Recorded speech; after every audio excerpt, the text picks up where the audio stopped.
know what mechanics won't tell you? They see hundreds of RVs roll through their bays every year, but there's a handful they secretly wish they owned. Not because they're fancy, not because they're new, but because after 2 decades of abuse, neglect, and cross-country adventures, these things refuse to quit. Some of the RVs on this list are built so tough that mechanics joke they'll outlast the owners. Others are engineered so brilliantly that they almost never need repairs in the first place. And here's what nobody talks about. The Indestructible label isn't about perfection. It's about what breaks, how often, and whether you can actually fix it without selling a kidney. By the end of this list, you'll know exactly which RVs earn the respect of people who fix them for a living, and why some brands that seem bulletproof are actually ticking time bombs. 1. Airstream Classic Travel Trailer, 75%. Let that sink in for a second. That's the percentage of Airstreams ever built that are still on the road today. We're not talking about 5-year-old units. We're talking about trailers from the 1950s still getting hitched up for weekend trips. The reason mechanics love these comes down to something most buyers completely overlook. Aluminum doesn't rot. While your neighbor's stick and tin trailer is growing mold in the walls after one bad roof seal, the Airstream's riveted aluminum shell laughs at water damage. There's no wood framing to turn into compost, no fiberglass to delaminate. Just aircraft-grade aluminum holding its shape decade after decade. Here's the thing about that construction. It's not just about longevity. When something does go wrong, you can actually fix it.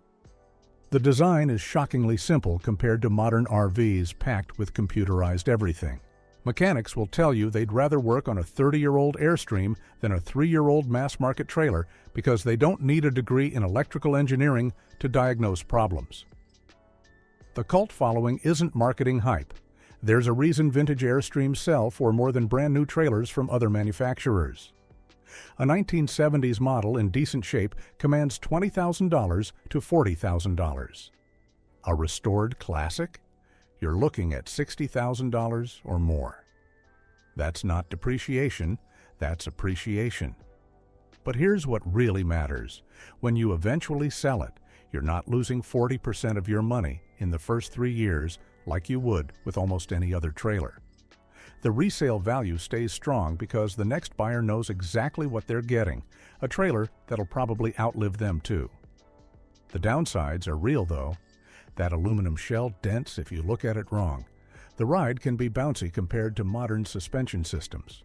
And finding someone qualified to work on that iconic riveted construction? In some areas, you're out of luck. 2. Oliver Travel Trailers Legacy Elite.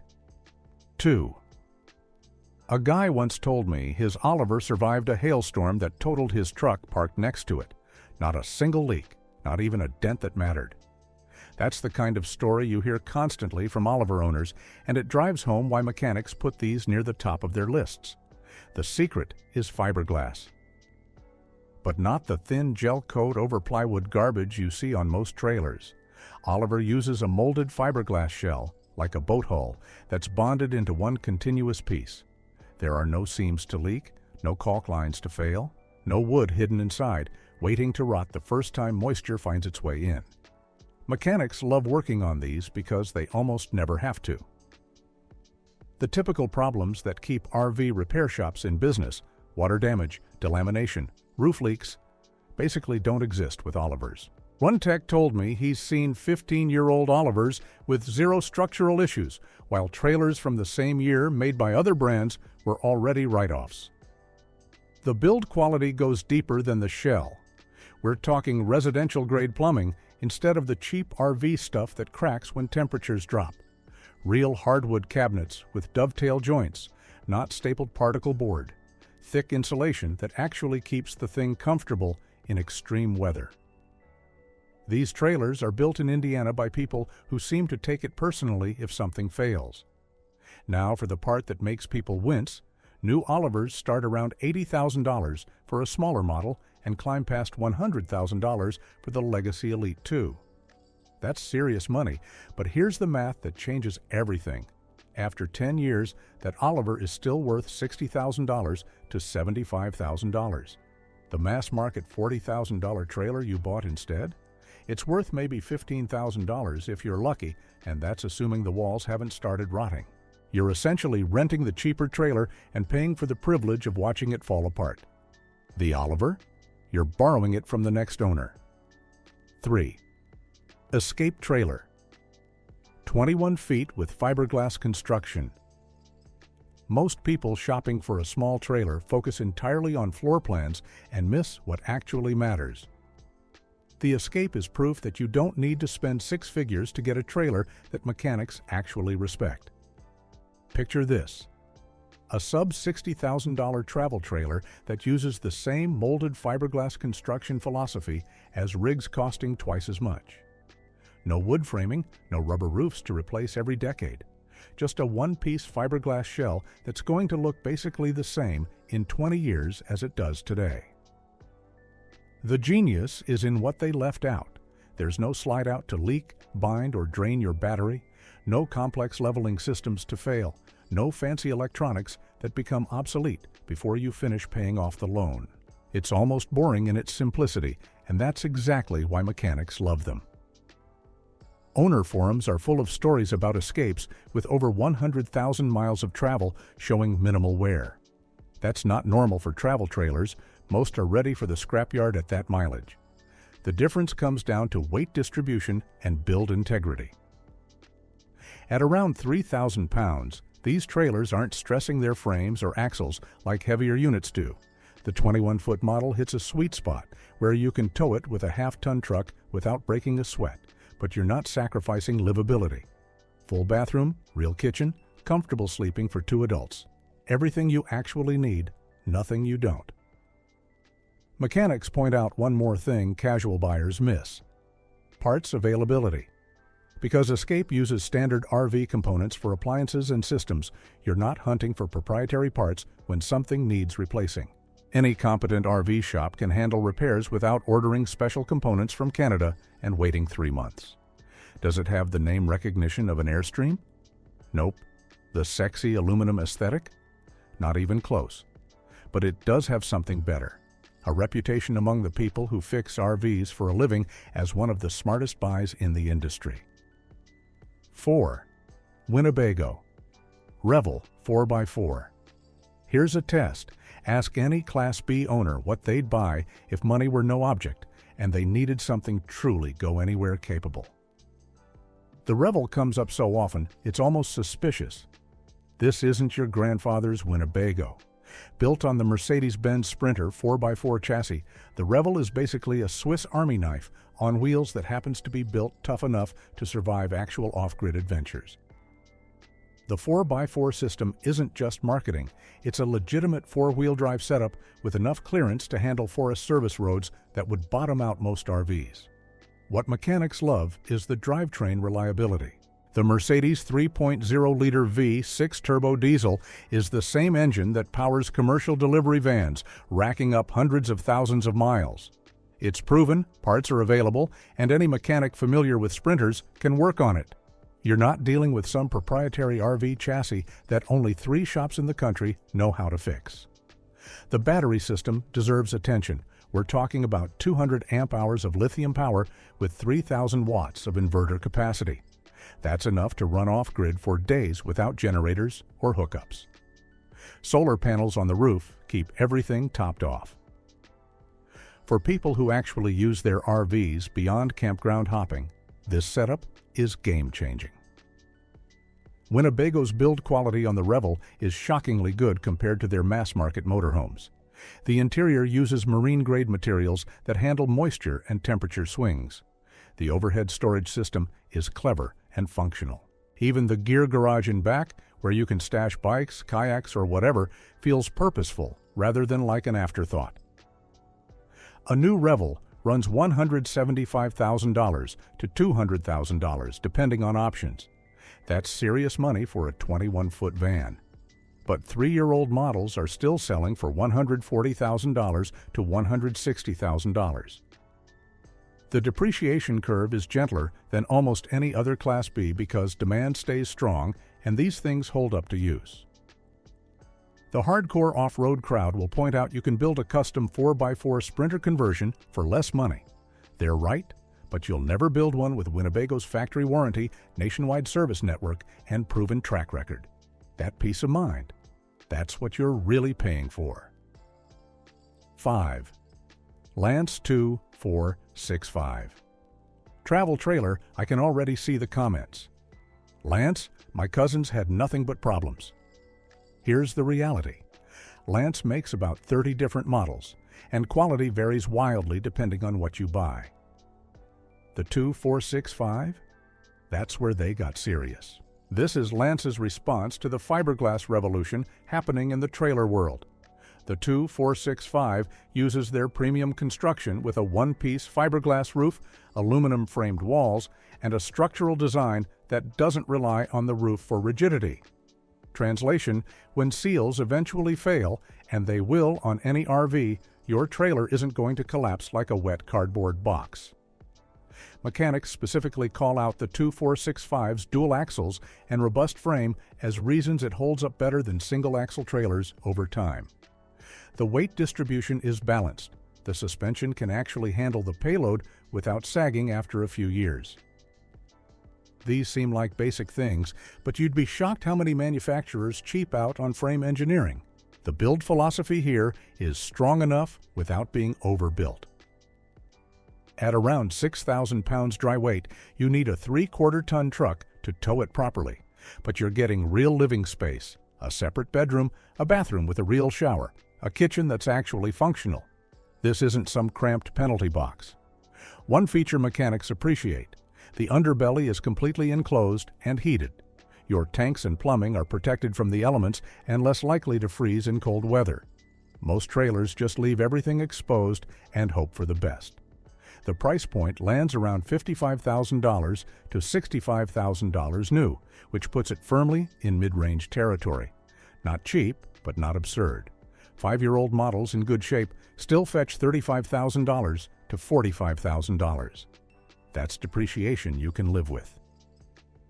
Lance's service network is decent across North America. Parts availability is solid. Most RV techs are familiar with the brand. That matters more than people realize when you're 1,000 miles from home and something breaks. 6. Living vehicle trailers. Most people have never heard of living vehicle. The owners seem to like it that way, like they're in on a secret the rest of us missed. These aren't RVs, they're luxury bunkers disguised as travel trailers. The base model starts at $300,000.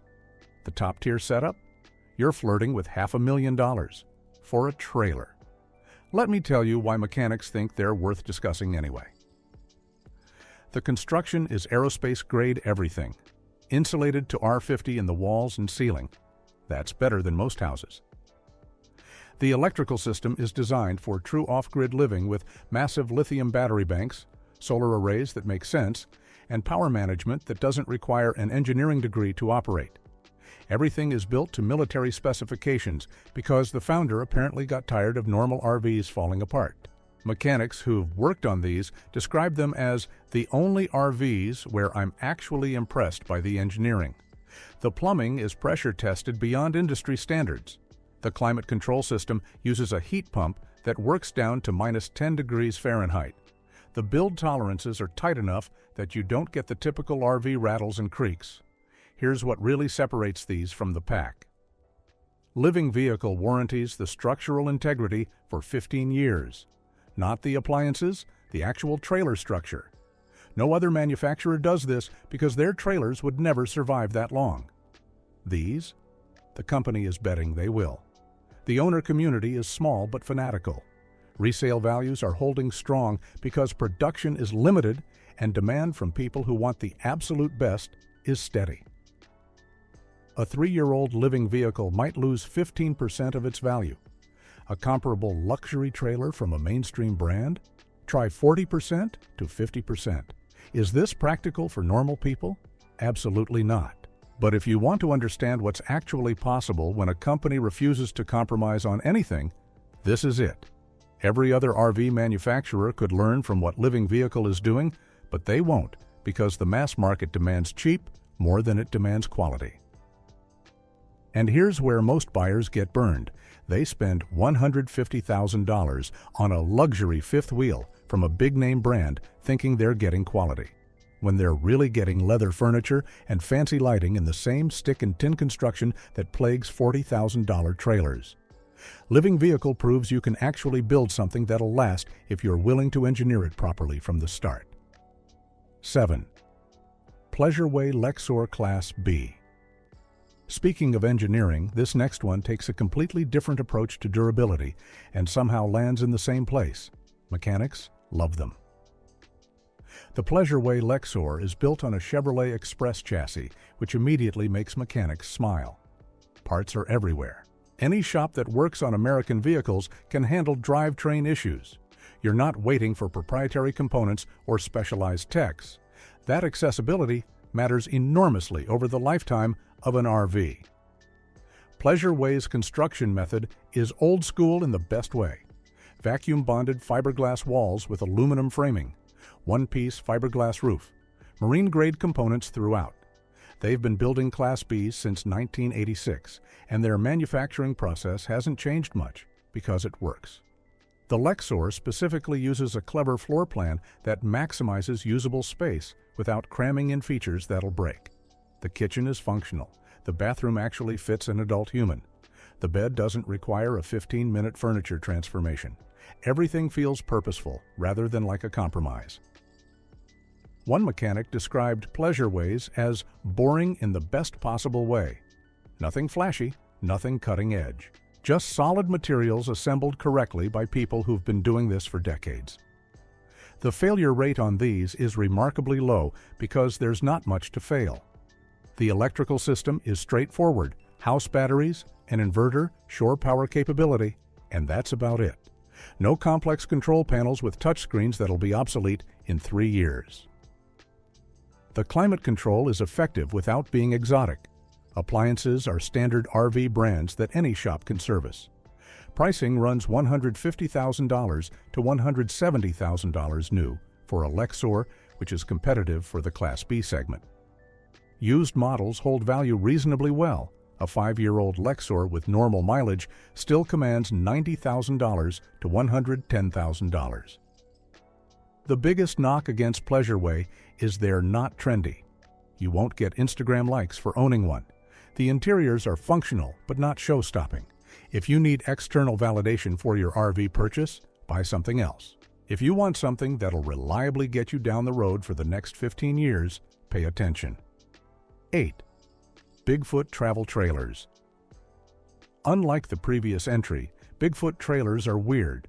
They look like someone designed an RV in the 1970s and never updated the aesthetic. The rounded, molded fiberglass body looks dated compared to modern squared-off trailers. That design choice is exactly why they're on this list. The molded fiberglass construction means no seams, no joints, no caulk lines to maintain. The roof and walls are one continuous piece bonded to the floor. Water literally can't get into the wall cavities because there are no wall cavities, just solid fiberglass with foam insulation. Delamination, the disease that kills most travel trailers, simply doesn't exist with Bigfoots. Mechanics point out something else. These trailers are light. A 25-foot Bigfoot weighs about the same as a 19-foot conventional trailer because there's no wood framing adding dead weight. You can tow them with smaller vehicles, put less stress on your drivetrain, and get better fuel economy.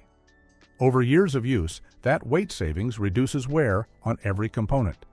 The interior layout is utilitarian.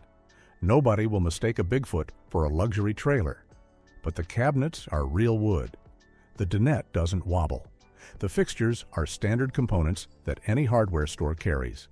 When something breaks, and everything eventually breaks, you can fix it yourself without ordering special parts. Production volume is low. Bigfoot is a small operation in Canada that builds maybe a few hundred trailers a year. That means you're not walking into a dealer lot and finding 10 to choose from. You're probably ordering one and waiting months for delivery. For some buyers, that's a deal breaker. For others, it's reassuring. These aren't being cranked out on an assembly line by workers racing against a production quota. New Bigfoot trailers run $40,000 to $70,000 depending on size and features. That's reasonable for what you're getting. The used market is strange because they're uncommon, but well-maintained examples sell quickly and hold value better than conventional trailers of the same age. The window might not stay open forever. Small manufacturers have a tendency to either get acquired by big companies who ruin them or go out of business entirely. Bigfoot has survived since the 1970s, but nothing lasts forever in the RV industry. 9. Taxa Outdoors. Mantis. You know what makes this one special? It's the only RV on this list that mechanics describe as overbuilt for what it is. The Taxa Mantis is technically a camping trailer, but it's engineered with more attention to durability than motorhomes costing 3 times as much. The founder is a NASA engineer who got frustrated with normal RVs breaking constantly and decided to fix the problem. That origin story sounds like marketing nonsense until you actually look at how these are built. The frame is welded steel, not the bolt-together ladder frames most trailers use. The body panels are composite materials designed to flex rather than crack. Even the roof is a molded piece that pops up for sleeping space but seals down tight for travel. The genius is in the simplicity. There's no slide-out, no complicated plumbing, no black tank. It uses a cassette toilet. The electrical system is basic but robust. The whole thing weighs 3,000 pounds and can be towed by almost anything. Mechanics love them because there's almost nothing to break, and what does exist is built strong enough to handle abuse. The off-road capability is real. The suspension is designed for rough roads. Ground clearance is generous. The frame won't twist itself to death on uneven terrain like conventional trailers do. People take these down trails that would destroy normal camping trailers, and they come back intact. Taxa's approach to the interior is minimalist. Sleeping space, basic cooking capability, and that's about it. You're not getting a bathroom with a shower. You're not getting a full kitchen. This is purpose-built for people who spend most of their time outside and just need a dry place to sleep. The pricing lands around $35,000 to $45,000 new, depending on configuration. For a trailer, you can tow with a 4-cylinder SUV and take places that would scare owners of traditional trailers. That's compelling math. Used Mantis trailers are hard to find because owners tend to keep them. Here's the thing, though. You need to be honest about whether you're actually going to use this thing the way it's designed. If you want to park at campgrounds with hookups and watch TV inside your trailer, buy something else. If you want to explore Forest Service roads and wake up next to alpine lakes, the Mantis is one of the few trailers genuinely built for that life. 10. Phoenix Cruiser 2552. Back in 2008, most RV manufacturers were on life support. The recession killed demand, and companies were folding left and right. Phoenix Cruiser survived and came out stronger. That resilience tells you something about how they operate. These are Class C motorhomes, the ones with the cab overbed that look like they escaped from the 1980s. Except Phoenix Cruiser figured out how to build them properly. The structure uses what they call a radius roof design that's molded fiberglass extending from one side to the other without seams. There's an aluminum frame, but it's designed to support loads rather than just hold the walls upright. The cab-over section is where most Class Cs develop leaks and rot. Phoenix Cruiser addresses this with proper sealing and structure that doesn't rely on caulk to keep water out. Mechanics who've seen 15-year-old Phoenix Cruisers report minimal deterioration in the cab-over area, which is practically unheard of. The chassis is either Ford E-Series or their current Transit platform, both of which are proven commercial-grade platforms. Parts availability is excellent. Any Ford dealer can handle drivetrain issues. The house portion uses standard RV appliances and systems, nothing proprietary that requires specialized knowledge. One thing that separates Phoenix Cruiser from competitors: they actually insulate these properly. The floor, walls, and ceiling get real insulation, not just token amounts of foam. The climate control system can maintain comfortable temperatures in extreme weather without running constantly. Owners report using these in below-zero conditions and in desert heat without issues. The interior layout in the 2552 model is thoughtful. The kitchen has counter space. The dinette seats real adults. The rear bedroom isn't an afterthought. Storage is abundant. Everything feels like it was designed by people who actually use RVs rather than people who design them in a conference room. Phoenix Cruiser builds maybe a few thousand units per year total across all their models. That's tiny compared to mainstream manufacturers cranking out tens of thousands. The upside is quality control actually means something.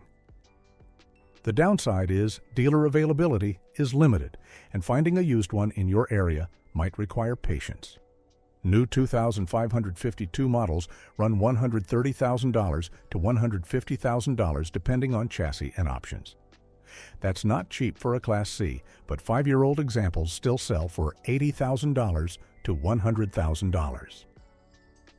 The depreciation curve is manageable because these hold up well and buyers recognize that. Here's why I saved this one for last.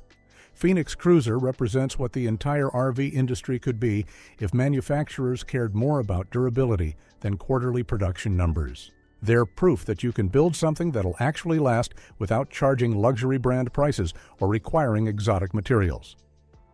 Every major manufacturer could adopt Phoenix Cruiser's construction methods tomorrow and dramatically improve reliability. They won't, because cheaper sells faster. But for mechanics who see the aftermath of those cheap builds rolling into their bays, Phoenix Cruiser earns genuine respect. So which of these would I actually buy? Probably the Escape or the Mantis, depending on how I plan to use it. The Airstream has the cool factor and proven track record. The Oliver and Living vehicle are objectively better built, but require deeper pockets. The Bigfoot is underrated. The Phoenix Cruiser makes sense if you need the space of a motorhome. Here's what matters more than my opinion. Every single one of these RVs is built using construction methods that actually work. No wood framing to rot. No reliance on caulk to prevent disaster. No engineered-to-fail components that keep repair shops in business. The mechanics who fix RVs for a living see the difference between these and the stuff rolling off mainstream assembly lines, and that difference is massive. If you're shopping for an RV, drop by a repair shop and ask what they'd buy with their own money. The answer probably looks a lot like this list. Hit that subscribe button if you want more no BS RV content, and drop a comment telling me which of these you'd choose, or if I missed something obvious. I'll see you in the next one.